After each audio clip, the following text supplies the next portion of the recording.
O programa Saber Direito desta semana é com o professor Rodolfo César Aquilino Bach. O curso é sobre Direito do Trabalho. Tem dúvidas sobre o assunto? Mande um e-mail para nós, saberdireito@stf.jus.br.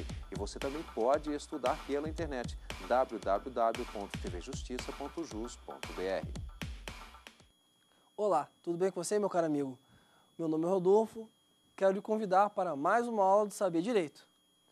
Nessa nossa última aula, desse nosso curso, Direito do Trabalho e TST, nós vamos trabalhar com um tema chamado Revista Íntima. Antes disso, nós vamos reiterar para vocês o porquê dessa semana. Essa semana tentou analisar o direito do trabalho à luz da jurisprudência do TST. A partir do momento em que a jurisprudência do TST cada dia mais se encontra presente no estudo do direito do trabalho. O direito do trabalho deve partir sempre de uma análise da jurisprudência do TST, eis que muitas vezes ela é construtiva e nós temos ainda algumas omissões normativas, ou seja, omissões de dispositivos, de norma.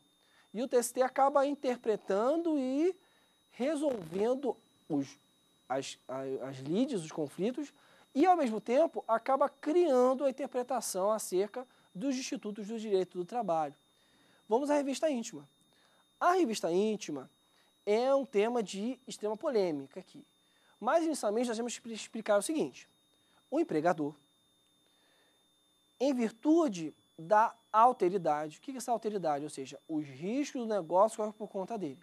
Em razão da subordinação, ou seja, subordinação jurídica e a alteridade, demonstram que o empregador é o titular do empreendimento, até porque ele é o responsável pela sorte desse empreendimento.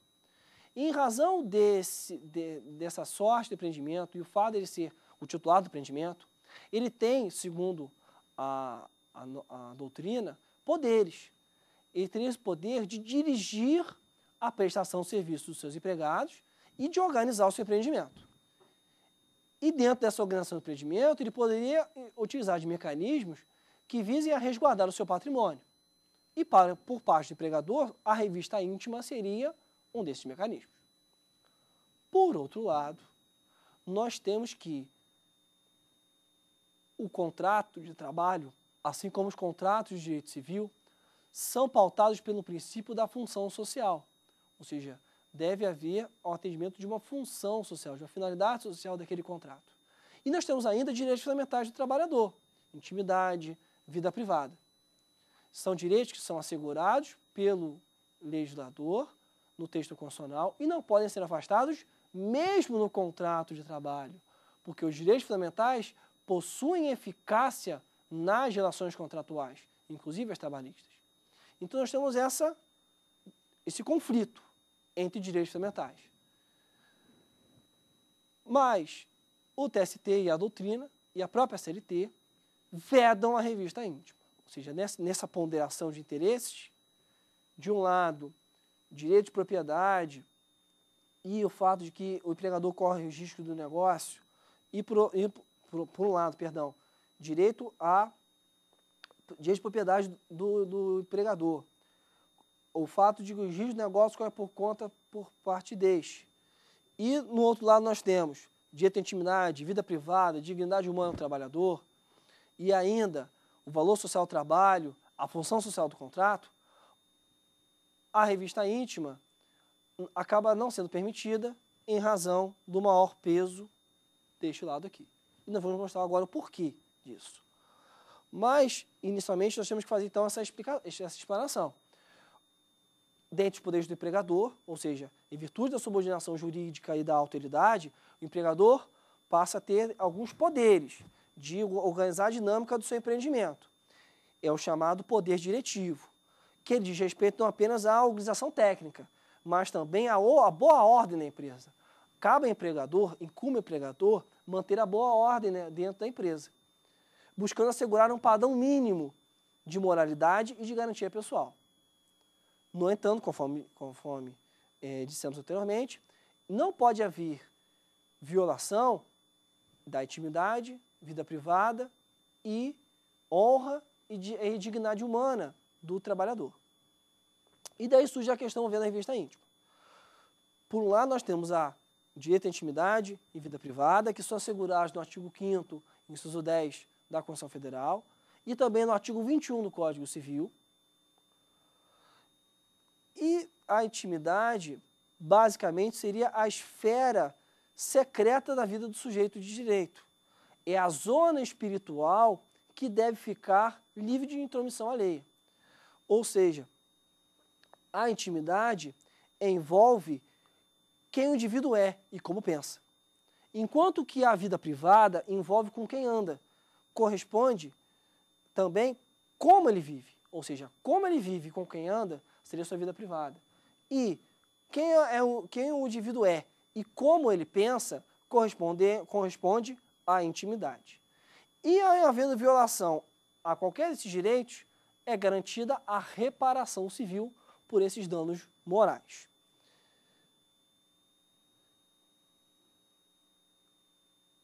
Agora nós vamos conceituar a revista íntima. A revista íntima seriam aquelas revistas realizadas pelo empregador que importem contatos físicos com o empregado ou exposição visual de partes do corpo destes. Ou seja, exposição visual de partes do corpo ou contatos físicos. São essas revistas que importem em exposição visual de partes do corpo e contatos físicos. Inicialmente, nós tínhamos essa ponderação, porque não havia nenhum dispositivo que vedasse, no texto da CLT ou em norma infraconstitucional, a realização da revista.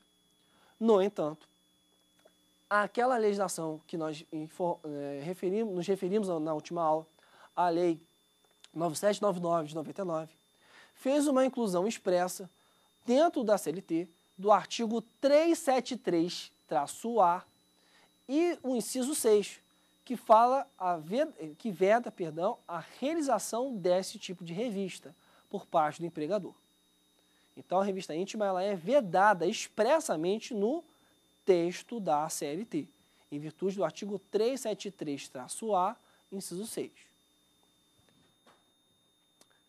Nós temos também ainda que destacar que a revista íntima, apesar de ser introduzida no artigo 37A na CLT, porque nós temos que fazer uma pequena explanação aqui.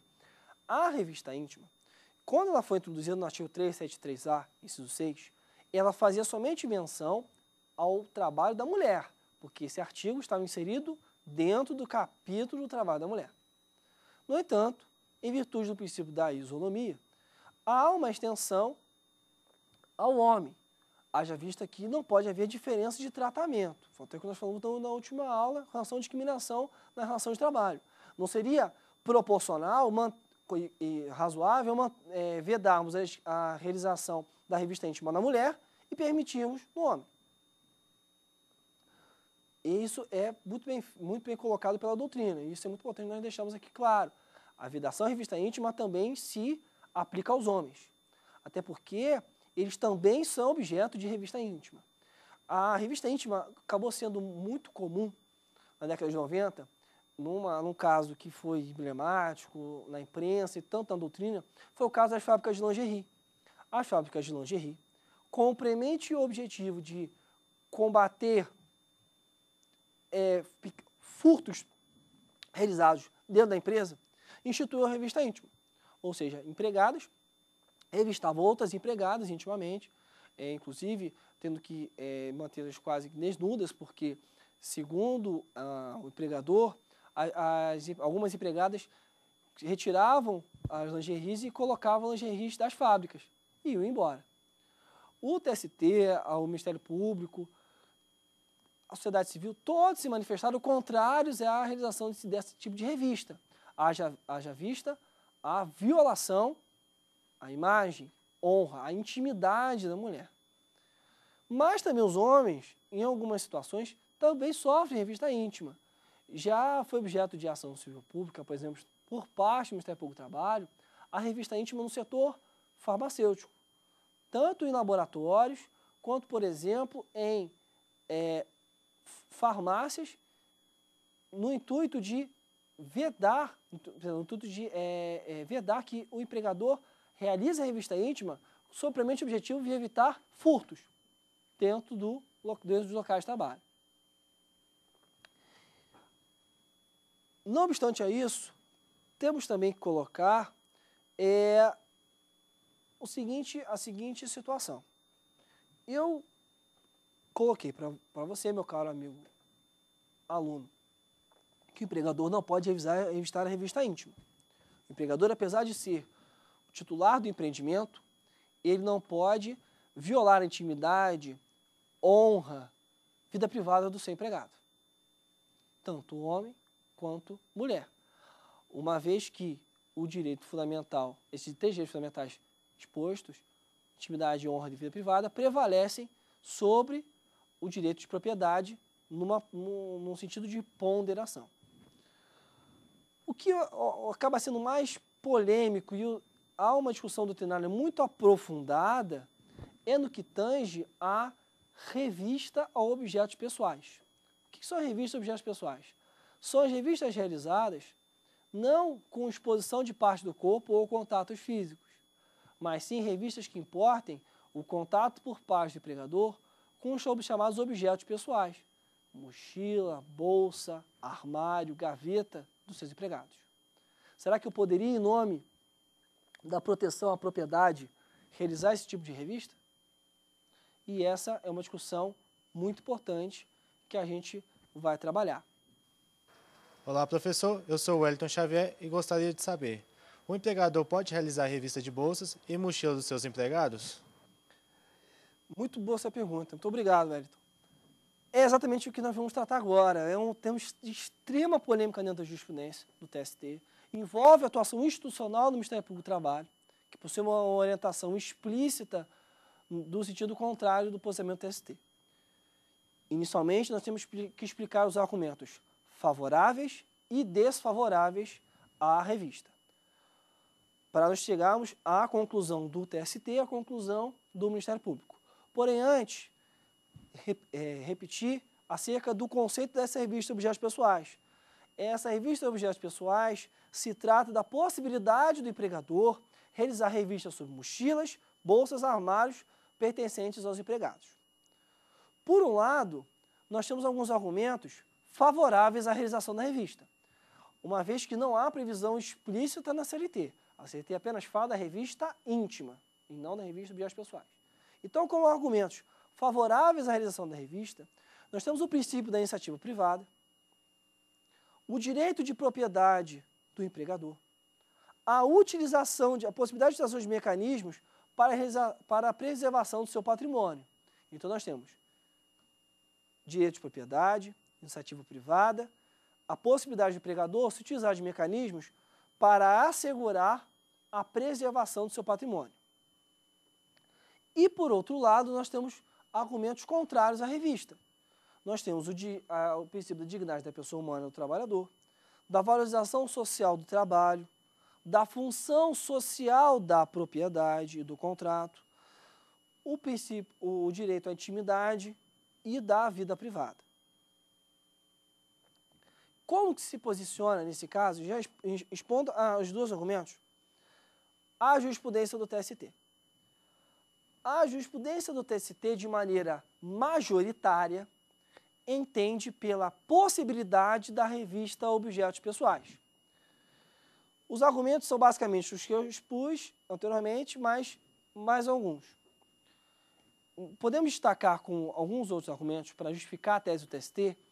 O TST entende que configuraria a revista de objetos pessoais o exercício daquele poder diretivo do empregador, resultado lá da subordinação jurídica. Ou seja, um dos fundamentos da revista de objetos pessoais, por parte do TST, a autorização dessa revista, seria o fato de se tratar de um desdobramento do poder diretivo do empregador.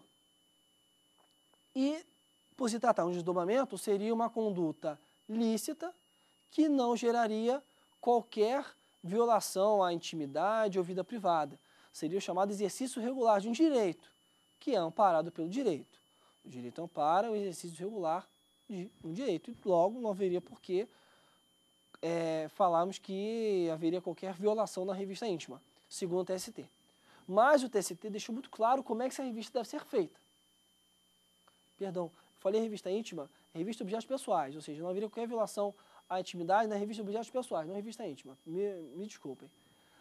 A revista de objetos pessoais, de acordo com o posicionamento do TST, de maneira majoritária, deve ser da seguinte forma: ela deve ser realizada de maneira visual, de forma indiscriminada, ou seja, de maneira visual. O empregador não pode fazer contato com nenhum conteúdo constante de bolsa, mochila, armário, gaveta. De maneira indiscriminada. Porque se eu realizo, por exemplo, apenas a revista Objetos Pessoais, a objetos pessoais das minhas empregadas, eu estou realizando conduta discriminatória. Porque eu deveria realizar revista Objetos Pessoais de todos os meus empregados. Então o TST entende que a revista Objetos Pessoais feita de maneira visual, indiscriminada, e que não importe a exposição de partes do corpo ou contatos físicos dentro dessa conduta, não violaria a intimidade, vida privada, honra e imagem do empregado. No entanto, existem duas vozes dissonantes dentro do Tribunal Superior do Trabalho. Nós temos como primeira voz o ministro Maurício Godinho Delgado, autor de trabalho, que nós falamos junto dele aqui no nosso curso, que é contrário à realização da revista Objetos Pessoais, por entender que violaria imagem, intimidade, dignidade humana do trabalhador, e citado o entendimento minoritário dentro da própria corte, e ainda o entendimento do ministro Augusto César Leite Carvalho, que também vai por essa linha de que o direito à imagem, vida privada, intimidade, liberdade, são violados caso nós tenhamos a realização da revista Objetos Pessoais. E importante nós destacarmos que o posicionamento do Tribunal Superior do Trabalho, de maneira majoritária, não é o que eu expus agora, mas sim de que a realização da revista Objetos Pessoais feita de maneira visual, ou seja, sem contatos com o conteúdo daquela bolsa, mochila, armário, gaveta, de maneira indiscriminada, não violaria a intimidade, vida privada, honra, imagem. E, por outro lado, aquele entendimento minoritário que eu expus. Acrescente-se ainda o entendimento do Ministério Público do Trabalho, que é dissonante em relação ao entendimento preconizado pelo TST. Isso é objeto de intenso debate perante o tribunal. O Ministério Público do Trabalho, na chamada terceira reunião da Cor de Igualdade, a Cor de Igualdade é uma das coordenadorias institucionais do Ministério Público do Trabalho. Nessa reunião nacional da Cor de Igualdade, realizada nos dias 26 e 27 de abril de 2004, foi aprovada uma orientação no sentido de que não serão admitidas revistas íntimas dos empregados, assim compreendidas aquelas que importem contato físico e ou exposição visual de parte do corpo ou objetos pessoais. Isso significa que, para o Ministério Público do Trabalho, a revista íntima não é apenas a exposição visual de parte do corpo ou contatos físicos. A revista íntima é um gênero que vai envolver como duas espécies a revista íntima propriamente dita, digamos assim, e a revista a objetos pessoais. Sendo que em ambas as hipóteses nós teremos violação à intimidade, vida privada, honra do trabalhador. Nosso posicionamento pessoal acaba sendo levando em consideração o posicionamento do Ministério Público. Porque eu vou deixar uma pergunta para você, meu caro amigo que está assistindo a aula. Quero que você tenha a sua posição pessoal em relação a esse tema, porque nós temos um sistema de discussão e há uma fluidez na argumentação. O direito ele é dotado de argumentação. Não há a lógica do certo e errado. A lógica que é argumentativa. Nossa lógica não é matemática. Imagine a situação de uma empregada tendo uma revista a objetos pessoais de sua bolsa. Será que isso não violaria intimidade e honra, mesmo que de maneira visual? Essa é uma pergunta que eu quero deixar para que você tenha o seu posicionamento pessoal. Aqui, nesse curso, nós estamos terminando nessa última aula, não quis transparecer qualquer forma de imposição do meu posicionamento pessoal ou da jurisprudência. Eu entendo que o aluno deve ter sempre um raciocínio crítico, o estudante, o aluno, o jurista. E esse raciocínio crítico que programas como esse, Saber Direito, tentam promover. Então, será que não haveria violação à imagem, honra, intimidade? Será? Eu não vou responder, eu quero que você responda. Mas, sem ser essa pergunta, sem ser a resposta dessa pergunta, vamos a uma outra pergunta de um outro telespectador nosso. Olá, professor. Meu nome é Karen Regina Vilarinho. A minha dúvida é possível a realização da revista íntima? Muito obrigado pela sua pergunta. A revista íntima, minha cara amiga, não é possível. Trata-se de conduta que viola a intimidade, a imagem, a honra do empregado e se encontra vedada pelo texto da CLT no artigo 373-A, inciso 6. E ainda é objeto de entendimento consolidado da jurisprudência do Tribunal Superior do Trabalho. Caso seja realizada essa revista íntima, ou seja, a revista que importe, exposição visual de parte do corpo ou contatos físicos, nós vamos ter duas consequências naquele contrato de trabalho. A primeira é a rescisão indireta. O que é a rescisão indireta? A gente diz que a rescisão indireta é chamada de justa causa do empregador. Ocorre quando o empregador comete falta grave. E essa falta grave está descrita no artigo 483 e alíneas. A CLT tipifica essa conduta. Ou seja, o empregado poderá dar-se por cessado o seu contrato e receber todas as verbas trabalhistas devidas, que são as mesmas lá da demissão sem justa causa. E uma outra repercussão no contrato vai ser o que? A violação à imagem e honra e dignidade do trabalhador com a reparação pelos danos morais causados ao obreiro em virtude dessas violações. Ou seja, eu tenho declaração da rescisão direta e indenização ou reparação, perdão, vamos utilizar a expressão mais técnica, compensação pelos danos morais causados ao obreiro em virtude de violação à imagem, honra, dignidade deles. Só vou ler para vocês uma linha do 483 que tipifica o que seria a rescisão direta. Só para deixar claro como a CLT ela acaba podendo ser interpretada e aplicada nos dias de hoje, apesar de ser criada num outro contexto. Isso que é interessante de trabalho. Nós temos institutos criados em 43, tipos legais previstos em 43 que se amoldam a situações dos dias de hoje. É a linha E do 483.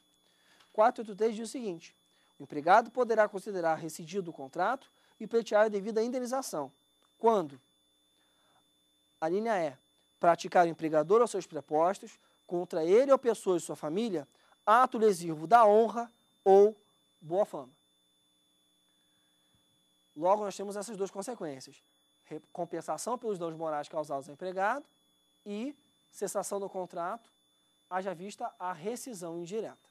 Artigo 483, a linha E. Importante nós colocarmos também, não em relação à revista íntima, à revista de objetos pessoais, é importante nós tratarmos de alguns precedentes, tanto a favor da revista Objetos Pessoais, quanto contrários à realização da revista Objetos Pessoais. Está muito claro que o TSE entende de maneira uníssona que a revista íntima viola a intimidade, honra e dignidade do trabalhador.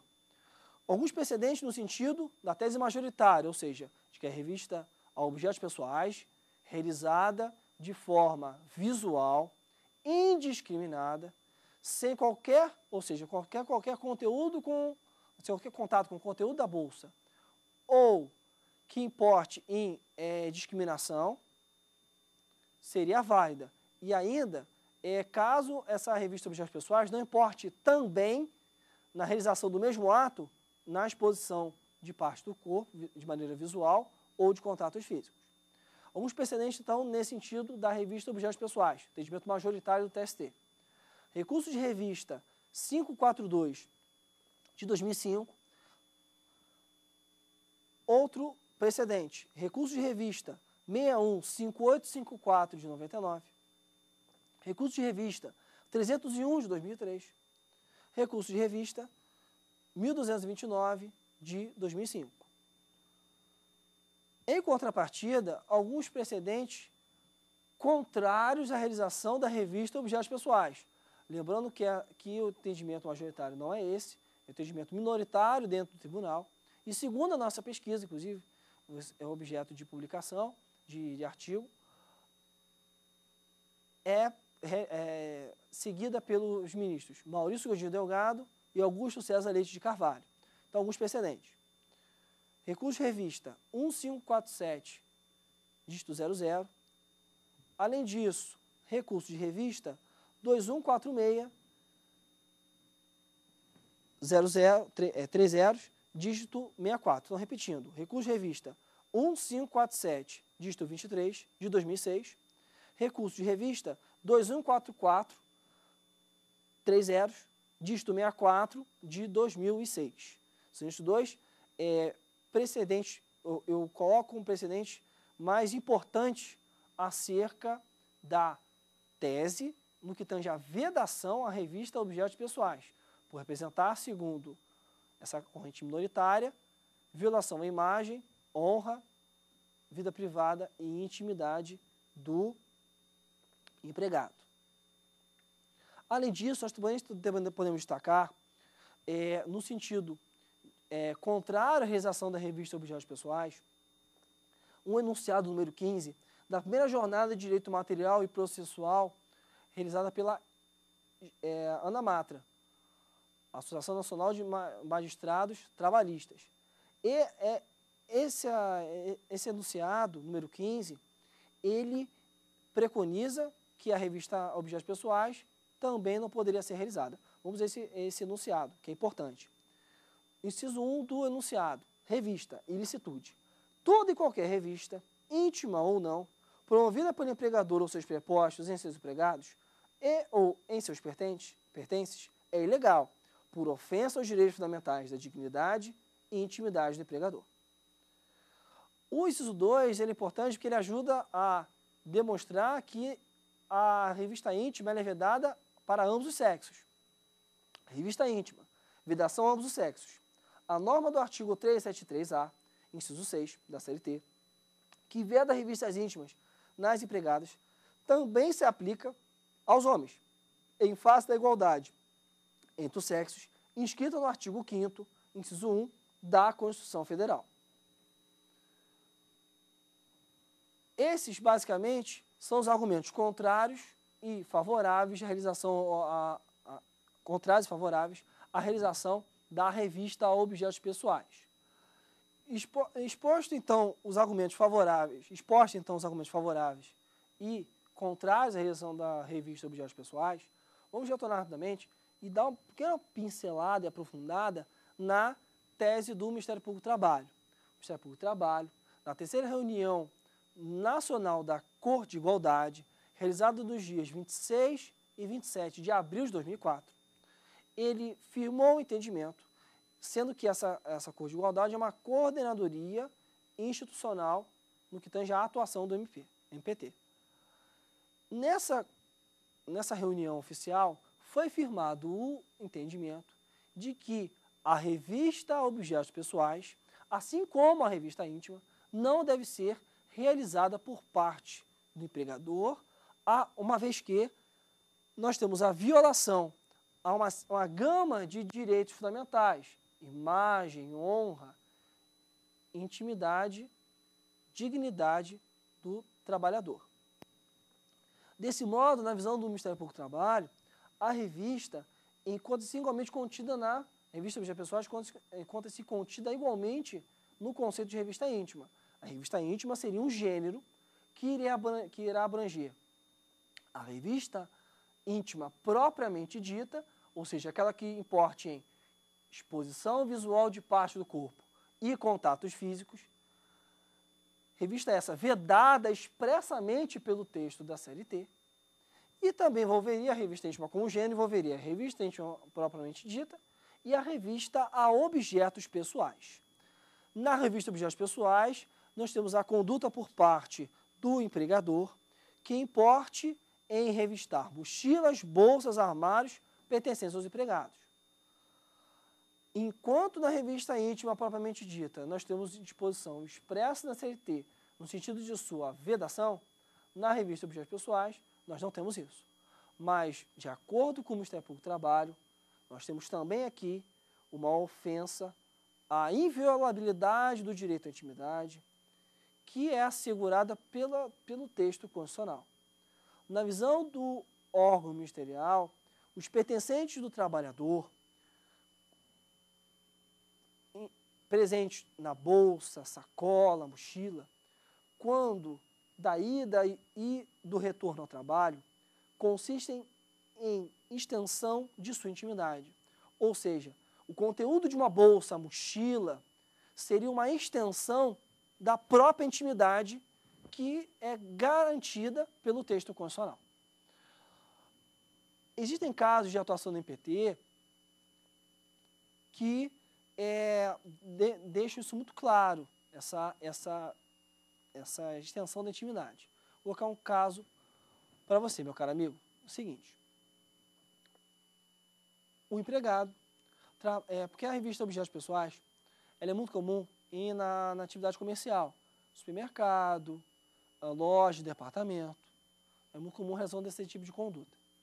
O empregado, quando chega no trabalho, ele antes de assinar a folha de ponto, existe um determinado empregado que olha a sua bolsa. Quando ele sai, esse mesmo empregado responsável revista a sua bolsa. Ou seja, o empregado abre a bolsa, a mochila, sua empregada, ele olha e fecha. Na ida, no retorno. Para o Ministério Público do Trabalho, haveria uma violação clara e explícita à intimidade. A inviolabilidade da intimidade é garantida pelo texto constitucional e o empregador não poderia afrontar a intimidade do empregado, uma vez que, para o Ministério Público, o conteúdo da bolsa do empregado representa uma extensão dessa intimidade.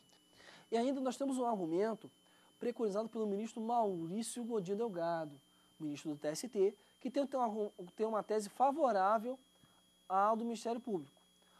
Ele coloca nos seus julgados, em que ele entende de maneira contrária à realização da revista, os seguintes mecanismos. O empregador tem basicamente dois mecanismos que são menos invasivos da intimidade, que invadam menos a intimidade do empregado. A câmera e a tarjeta magnética. A câmera, desde que instalada em locais públicos, seria uma solução viável a substituir a realização da revista íntima. Então, seria um primeiro mecanismo, a instalação de câmeras. E essas câmeras devem ser instaladas em locais que não ofendam a intimidade, como, por exemplo, em vestiários, como, por exemplo, em banheiros. E essas câmeras não poderiam ser colocadas de maneira oculta. Deveriam ser os empregados pré-avisados da instalação das câmeras. A não ser que você tenha uma suspeita de ocorrência de furto e que você queira filmar, obter imagem daquele empregado cometendo o ato naquele momento. Mas há o risco dessa suspeita daquele empregado estar realizando aquela conduta ser infundada e o jogo vai se inverter. Você vai ver uma hipótese, você vai ter uma situação de rescisão indireta e não de demissão por justa causa, e aquele empregado vai poder obter reparação pelos danos causados à imagem e honra. E esse que é o contraponto desse mecanismo. Um outro mecanismo é a tarjeta magnética, por exemplo, no comércio, em que a tarjeta magnética é instalada no produto. Caso você saia da loja ou do estabelecimento, emitiria um sinal sonoro em que o empregador teria como obter informação de que aquele empregado estaria cometendo aquele furto, que é um crime. seria um meio menos gravoso a intimidade e honra daquele empregado. Não teria essa violação explícita que o Ministério Público entende e a parte minoritária do TST entende, em especial os ministros Augusto César Leite de Carvalho e Maurício Godinho Delgado, no que tange à revista Objetos Pessoais. Vamos agora, rapidamente, fazer um pequeno resumo de tudo que foi exposto nessa nossa aula. Nós iniciamos nossa aula, nós falamos dos poderes do empregador, ou seja, que o empregador possui poderes e, por outro lado, o empregador deve respeitar os direitos à intimidade e vida privada do seu empregado. Nós fizemos essa primeira digressão teórica, ponderando direito à intimidade, vida privada e direito de propriedade, a subordinação jurídica e a alteridade, acarretando no chamado poder diretivo, de estruturar o empreendimento e organizar esse empreendimento por parte do empregador. Falamos também do conceito de revista íntima, com revista realizada pelo empregador, que consiste em exposição visual de parte do corpo ou contatos físicos. Passamos também a análise do artigo 373-A, inciso 6 da CLT, que veda a realização da revista íntima.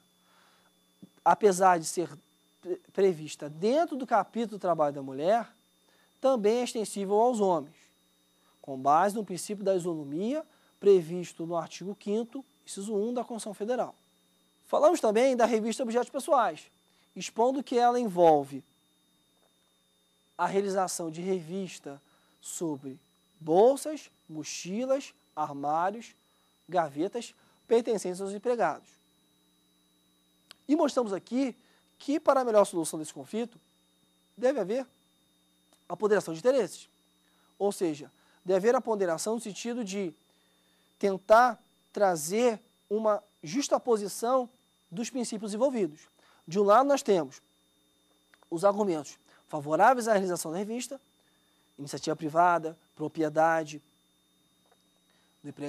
por parte do empregador, ou seja, princípio da iniciativa privada, princípio da iniciativa privada, direito de propriedade do empregador, assim como a utilização dos mecanismos necessários à preservação do seu patrimônio. E, por outro lado, nós falamos os argumentos contrários à realização da revista. Princípio da dignidade da pessoa humana, da valorização social do trabalho, da função social da propriedade do contrato, da intimidade e da vida privada.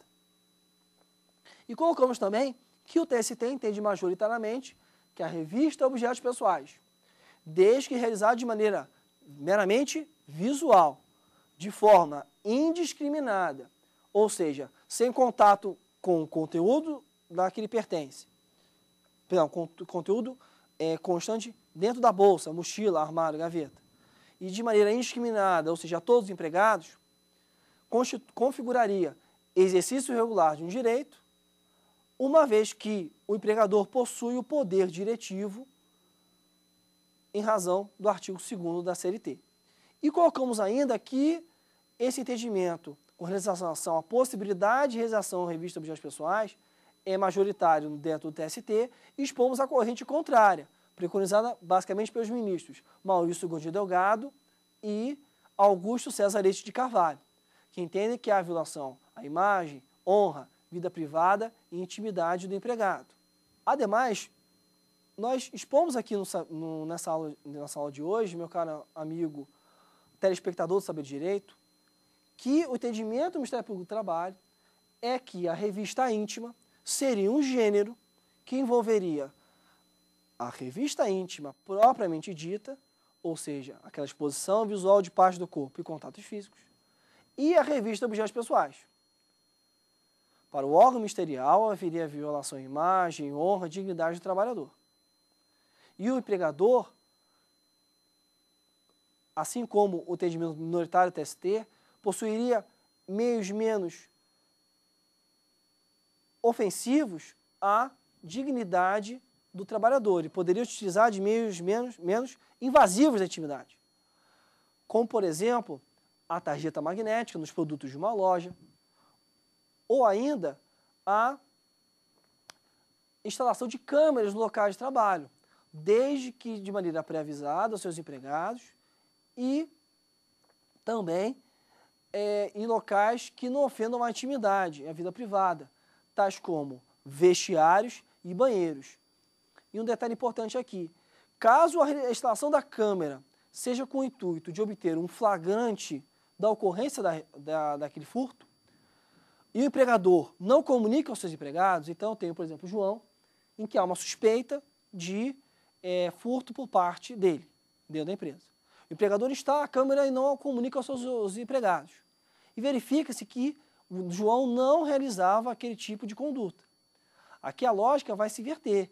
O empregado terá direito a obter a declaração da rescisão indireta em juízo e, ao mesmo tempo, uma compensação ou reparação dos danos morais causados à sua imagem, honra, dignidade. E colocamos também, por último, alguns alguns precedentes favoráveis e contrários à realização da revista íntima. Revista Objetos Pessoais. Colocamos precedentes favoráveis dentro do TST, à revista Objetos Pessoais, e contrários dentro da jurisprudência do TST à realização da revista Objetos Pessoais. E eu quero instigar você, meu caro telespectador, para que você tenha o seu posicionamento pessoal, seu posicionamento, ou seja, reflita, faça a ponderação na sua casa e você vai chegar à sua conclusão se é violação ou não de intimidade. Muito obrigado pelo seu carinho, um grande abraço. Tem dúvidas sobre o assunto? Mande um e-mail para nós, saberdireito@stf.jus.br, e você também pode estudar pela internet, www.tvjustiça.jus.br.